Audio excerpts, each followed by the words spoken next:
Good evening, Mayor, Vice Mayor, members of council, and everybody else here.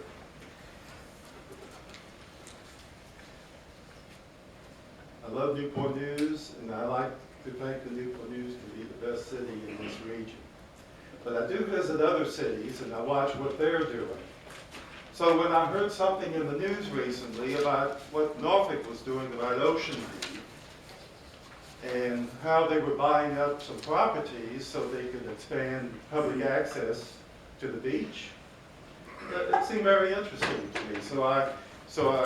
First I found something on a couple of the websites for local TV stations, and they said how they were buying a couple buildings, spending about $1 million or more than $1 million for just a couple buildings.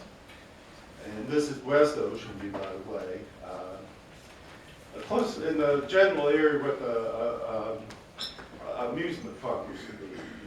Some of you may remember the Ocean View amusement park. And also, so I searched the Virginia Pilot, of course, to find more information.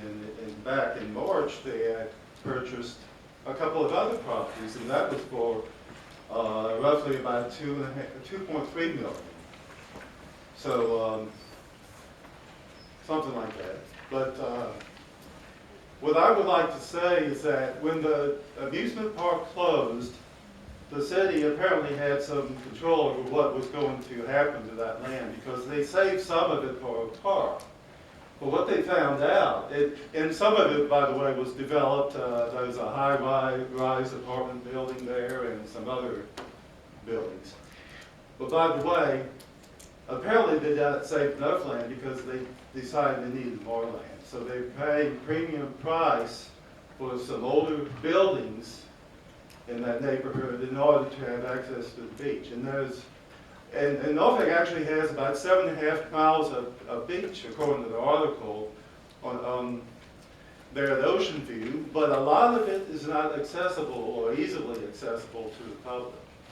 But what I'm saying is, it's good to have a city council that we had in 1991 that could see ahead and see the need for saving waterfront property.